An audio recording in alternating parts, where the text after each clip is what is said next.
I'd like to thank Tom Carlson. Tom's our Idaho liaison from the USGS, and he's going to be presenting on the 3D hydrography program and 3D National Topography Model. Thank you very much for doing this presentation for us, Tom, and I'm going to turn the floor over to you. Thank you, Keith. Can you hear me okay? Right on. Sounds great. Okay, so I'll keep my camera on just for a minute here. I appreciate the opportunity to come on and talk. I know Keith pretty well and lots of Idaho folks. As you can see from my title slide here, I'm the liaison for Idaho, Oregon, Washington, and Montana, excuse me. And lots going on in all of my states as well as all the other states. So any LiDAR type activities, I get involved in those. Hydrography, I get involved in that somewhat, a little more with our next approach to it, something I'll talk about here in a minute. My email's there. If you've got questions to me about anything that we'll talk about today, any of our products and services, please reach out. I answer lots of questions all the time, and I don't mind doing that. So I'm going to jump off camera as we go, just so my system doesn't lag here on my end. I'm over in Stillicum, Washington, just south of Tacoma and Seattle, for those of you who are curious as to where I'm sitting at and where I'm from. So again, I appreciate the chance to come on and talk about this stuff. We have a lot going on, not just with LiDAR, but also with hydrography. And so that's kind of where we're going with this particular talk.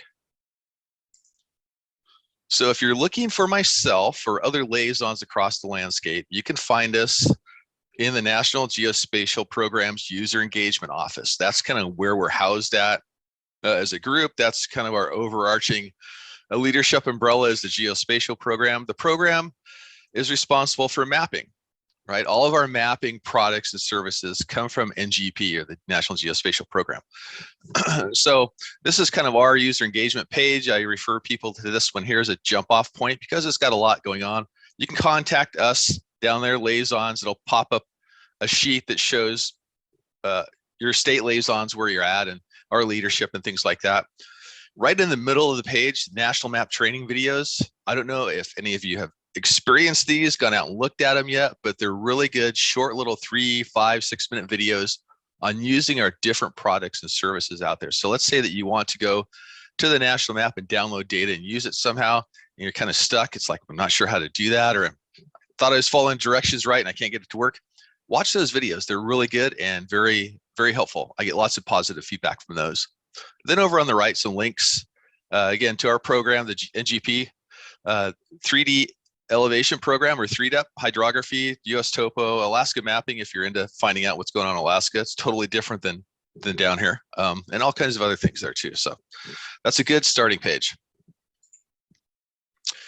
So we'll start talking about 3D HP, or 3D hydrography program. We shorten that up a little bit, and the transition from NHD, the National Hydrography Dataset, to 3D HP. So kind of where we started at, and then kind of where we're going. And what I'm going to do is just kind of give you a general overview of these things, not really a deep dive into too much, because each particular thing I'll talk about is probably worthy of its own talk itself. And some of the things I'll talk about, we don't have fully developed yet. And so we're still working on the process and the program and where we're going with this. So just to kind of start us out, a little historical context. We started topographic mapping back in 1884. Some of you might have read some of the earlier documents about that. John Wesley Powell and his activity as our leader in the program. And some of our early maps, you've probably seen some of those that are out there. We've got a lot of historic topographic maps we've made out online now, and I can help you find those if you can't find them through our other sites. So we kind of got our start there, and it's traditional old school mapping, dragging a chain, using a tripod and transit, looking at elevation that way, and compass, map work, hand drawing things in the field. And so that middle bullet, all those maps that we made, we took data from those, some very old maps, to develop the first hydrography data set, NHD. Okay, and early elevation data that we used very often came off of those maps. And so if you're a GIS person at all, and you've had to transfer information from something static or on paper into the digital realm, you've probably encountered some error issues. And so Same with NHD and our early elevation maps. There's some errors associated with that, especially bringing it into the modern day technology that we have now. So that's just kind of a little intro slide, a little historical document there I like to throw out there just for looking at. So our current hydrography approach, and this is being stopped or has been stopped for the most part and turned into a static data set, I'll get to that too, is the National Hydrography Dataset. So we've tried to take some 9+ million miles of stream network, water bodies, et cetera, and get those in a digital format so we can use those in GIS. We can make paper maps, printed maps off of that work too. We can do a lot of hydrologic analysis with that stuff. Every state, for the most part, has NHD stewards, and in Idaho, the stewardship is under Water Resources. Linda Davis is the lead there, and Danielle Fabreau is the NHD steward and technician and NHD master for your state. She far exceeds my knowledge and capability in doing anything with NHD. And so we've got great stewards like them in all of our states that have worked on this product. And so the data set in itself has some accuracy issues, right?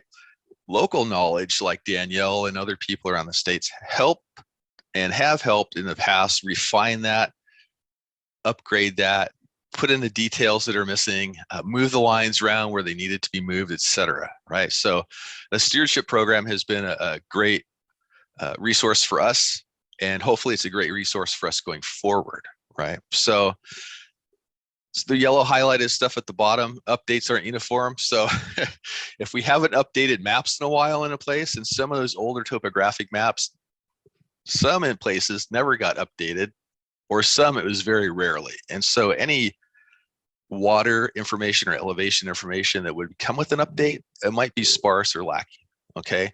So older information, consistency of the data has, the quality has kind of decreased over time because of that. And surface water features, if you're into doing GIS, if you take that NHD layer, it's a vector layer, you drop that on top of a brand new LiDAR hillshade from some of the stuff we've got going in Idaho right now, you're going to see that those stream segments don't plop down into the middle of those stream channels, or at least they don't appear to. Sometimes they're not in the channel, they're up on the banks, or sometimes they're even up on a hill, on the side of the hill where they don't belong at all. And so that's all a product of taking information from old maps and turn it into a digital product, and changing scales on those maps too. So lots of error was kind of introduced this way, and people like Danielle and again, folks that are our stewards spend a lot of time updating that, right, and trying to fix that for us. So our solution, and where we've been going with this train of thought for a few years now, it takes a while to develop things. You know, the federal government's a big boat, it takes a while to turn it and change directions and things like that. Is this new 3D HP or 3D hydrography program that we've got going now. So 3DEP, which is our elevation program, Keith knows about that. Lots of folks on the call probably know that. That's our foundational LiDAR elevation program we've been working on for the last 10 or 12 years or so, trying to cover the nation with accurate elevation data. And so this is kind of a natural output from that, right? So the goal of the program would be to take that LiDAR and then derive hydrography from it. It's going to give us a more accurate data set, right? That's going to be the goal of all of this. And so we follow 3DEP best practices with this, and that's kind of how we're setting the program up. It's new, it's not, again, fully developed yet. We're working on the database as we speak. There's somebody that's building that. So we're not entirely sure what it's going to look like yet, although we've got some pretty good ideas of things we're going to have in it, things we won't, things like that. So we're building on this network of water that we've had and the stuff that we're collecting now as far as LiDAR and what we're deriving from the LiDAR. So benefits of doing this, well, it's simple. Our hydrography will be more accurate, right? And that's what everybody wants. A while ago, probably 4 or 5 years ago, I had folks from my states and feds and tribes and counties, et cetera, as well as all across the country, work on this hydrography requirements and benefits study. That's HRBS from 2016, I guess. So we took these mission critical business activities and uses from all these agencies, and we developed some information from that that helped us inform what we should do with hydrography. We did the same thing for elevation, and that's where 3DEP came from. So we went through the same process, just trying to collect user information from people that are out there and get the most current information we could and the best ideas that we could get and coalesce all those into a big report. And that's what we used as a foundation to kind of direct the 3D-HP, the 3D hydrography program. So the results of that, this is a lot going on in this slide, and the important part is number 2 there in the middle. It's got the yellow highlight around it. So as a result of the study, we could do a few different things. One, we could just leave things alone, status quo. And so we see some of the issues associated with that. There are things we've talked about already and things that common users of NHD are well aware of, right? There's limited stream features.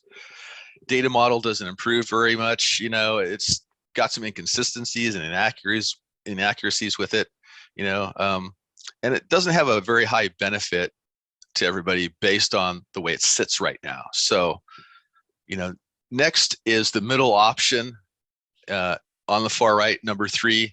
Well, that would cost more, and maybe down the road something like that happens, but we're going to go for number 2 here. That's kind of our direction, right? And so the goal is to complete a national coverage of this in 9 years. And then a lot of that's dependent on federal funding that we receive and partner funding from states that we receive as well. This will be a partnership program as we move forward. But what we're going to see, and we've already seen this, is a dramatic increase in stream features. You've got stream segments that will appear off of LiDAR derived hydrography that you don't see in NHD, and you'd have to take NHD out on the ground and ground truth it and go, well, their stream segment is actually longer, or the headwaters go clear up into this basin or what have you. You know, so that the accuracy is greatly increased, and so the details have increased as well. It's because of the LiDAR accuracy that we have, right? So the cost of this, the guesstimate is, you know, a little over $1 billion. I imagine by the time things really start rolling along, that cost will grow somewhat, but that's kind of our train of thought at the moment in our direction. So how do we do this? Well, we'll follow 3DEP, like I said. We've got the whole methodology of sending the 3DEP announcements out there through the broad agency announcements, working with state and local partners to derive these LiDAR data sets to get things moving that way and to collect LiDAR. So that's been a significant program for us, and we've accomplished a great deal with it too. So sometime in FY24, this should be out, and that FY24 starts at the end of this year or fall time this year. We'll run into a new federal fiscal year. This should be part of the same broad agency announcement that 3DEP is part of, right? So we should see some advertisement out there for this as part of the program, looking for state partnership dollars and other federal partnership dollars to kind of derive this and do this work. Down at the bottom bullet there, current and additional 3DEP specs, they're in development. These have been kind of flexing and changing as we've been developing the data set and taking feedback from some of our partners, what they need to see and what they want to see with this new data set. So we're transitioning, and there's a lot to do with that transition. So FY23, implement the 3DHP1 data model. That's being built, and so we're still working on that.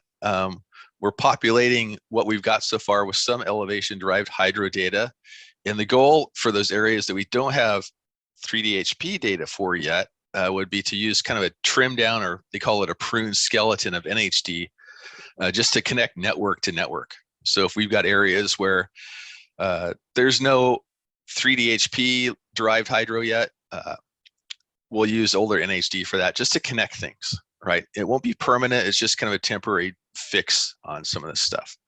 As we move into FY24, we'll be revising the data model as needed, developing some criteria for data inclusion or importing data from our partners out there in the landscape.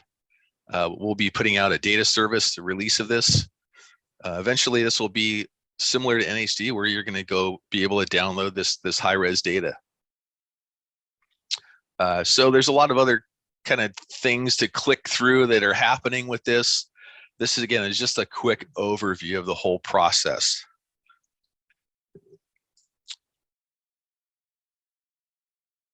So some of the things that have happened already, and our NHD stewards and states aren't pleased with it. You know, we've had to stop NHD editing. And so that's stopped in December. Markups had stopped before that in November.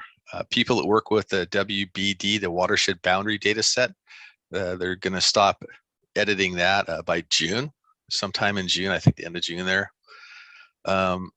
And so what will happen is we'll publish a static version of these data sets. So you'll still be able to go out and download NHD. You just won't be able to edit and push those edits up to the national data set, right? So you'll still have the resource, the line work out there if people need that, but it won't be in an editable format. And those versions will stay out there until this other data set comes online and is active. And we're thinking 24 or FY25, somewhere in there. So it's going to take a little while to build this, and it's going to take a while to populate it, because we have to do all the work of deriving hydro from all this LiDAR that we have.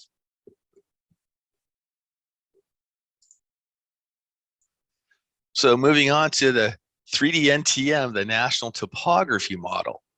Right, so this is, again, kind of a product that's coming off of these surveys that we've done. We've understand LiDAR. We've got a good system in place for that. We're working on the 3D HP part of that. Now there's kind of naturally another step or phase that we move into with that, the 3D NTM.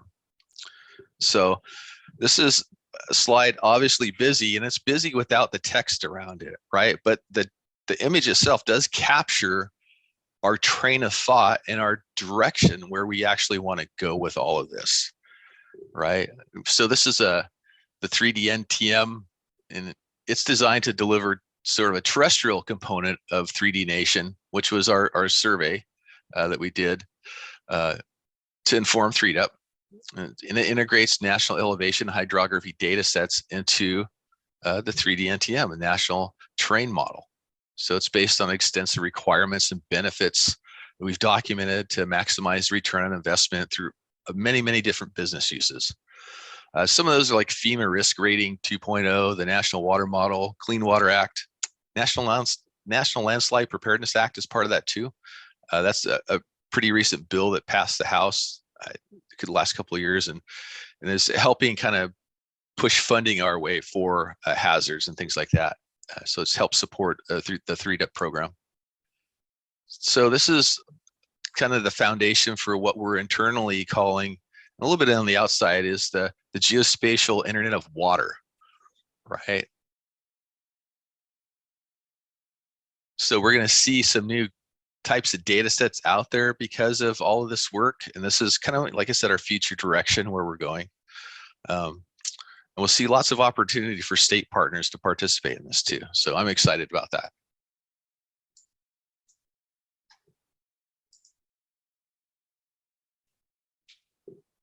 So this slide breaks down these basic components that we've been talking about a little bit. Components of the 3D NTM. So the first part, ongoing goals to complete the national database baseline. We've got NHD Plus high resolution available for CONUS right now. That's available in Southern Alaska, and we're transitioning to 3D HP. For 3DUP and LiDAR people out there, this is from FY22. So at the end of FY22, we had about 89.5% of the country covered in LiDAR.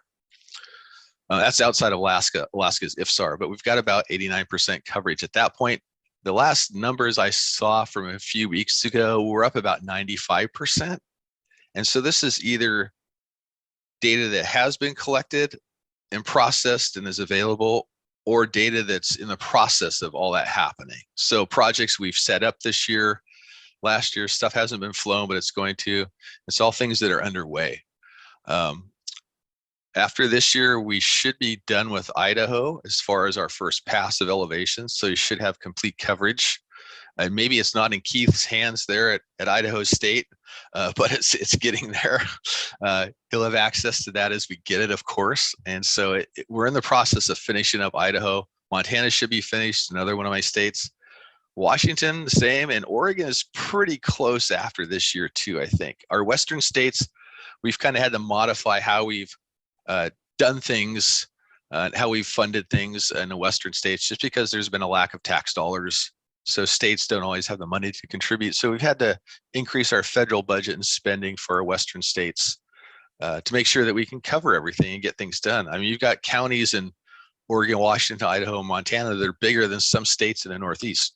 So there's seriously a lack of tax base in those areas and the state as well because of that. So next generation programs, this is under development. The 3D hydrography program, again, this is what we're pushing now. And then our long-term goal is the integrated 3D model or that national terrain model. So that's where we want to go. The middle part is what we're in the middle of working on now, the 3D HP. So if we focus on next generation hydrography and elevation programs, we've got a number of enhancements. Connections to groundwater, something that we don't have everywhere yet, but we're working on that. We've got groundwater scientists all across the agency in all the states, and they're developing groundwater models. And they have them from the past, and they're developing new ones as we speak. Then we're going to be able to connect those to surface water, connect those to wetlands, connect those to engineered hydrography. A difficult part of 3D HP and deriving hydro from LiDAR is when we get into urban areas. You know, you've got areas in urban systems where stream flows into the city basically and disappears. It goes into culverts or pipes or goes underground somewhere. And where does it come out at? What happens to it? So that type of modeling is very costly and very intricate. We've got some vendors working on that now. They've done a couple of pilot studies for us. It's very complex. Likewise, the landscape is as well, just simply deriving hydro on the landscape and making sure it's accurate. There's a lot that goes into that. Then on the elevation side, we're designing the next generation of 3-depth. And so once we cover the country with 100% coverage, we're going to start refreshing that. And what that means is in a lot of our states, we use the 3-depth base level, a quality level, which is QL2, quality level 2. And some states have realized that when we first started the program, they thought that was fine, but they wanted QL1, a higher resolution LiDAR, right? And so that will be the next phase, is we'll be doing QL1 across all the states. Most of Idaho is QL1, although some of the areas that we first started, when our program first started, are QL2, and that's just because that's what we had funding for. You know, as funding has increased, we've been able to start doing QL1 projects across Idaho and lots of our other states as well. And so that's kind of the next goal. Once we recover, get that first pass done, then we start recovering it with higher resolution LiDAR. So that will improve this 3D HP model, and then of course improve the 3D NTM model. Inland bathymetry for 3-depth, this is something we're starting to do pilot projects on. There's LiDAR sensors with a green band that has capability to penetrate water given certain conditions are right. You need to have a good solid bottom. You need to have clear water. If it's turbid, if it's very deep, if the bottom's mucky, it doesn't work very well. And so we've done some test cases, some pilot studies. One of the first ones we did was up on the Kootenai, and that was very cool project, not very large in its extent, but that helps set up our specifications that we would use for this going forward. The Klamath River starts in Oregon, flows through Northern California is another one. They're taking dams down on the Klamath. So we did a pre-dam removal, not just bathymetry, we call it also topobathymetry because it's got a little topographic element collected at the same time. So those two are merged together. We started that. We'll do a post-dam removal flight on that as well. Potomac, I've got a couple projects in Oregon that are completed, and another one starting up, and another pilot in Washington that we're going to start doing here near where I'm at. So something that's grown in interest and grown in capability. As they've developed better sensors, we're able to do more with this. And it's pretty amazing, some of the bathymetry work that we can do. The inland bathymetry has come from our 3D nation study. Again, lots of people in the states and other feds and counties and tribes had worked on that with us. And mission critical activities, or MCAs. And so there's definitely a need for inland bathymetry, bathymetric LiDAR in streams and lakes away from the coastline. We've also got coastal bathymetry. And in the lower right, our CONED people that work out of the Eros Data Center have started developing these integrated models along the coastlines that integrate all the bathymetry that we can find and all the topography into some pretty interesting models. And so it's all merged together. Puget Sound all the way down through Washington, Oregon, into California. We've got those areas completed. We're starting to do a longer system up the Columbia inland quite a ways. Again, just as we get bathymetry that's more accurate, we're adding that to the system. Different parts of the East Coast, we've already completed this, and parts of the Great Lakes too. So that's a different thing than just the inland bathy part of it, but something that we're kind of all tying into that 3D NTM. It'll be part of all of that. Well, thank you. Questions people have, please go ahead, and I'll do my best to answer them. Some of them I might not be able to answer, but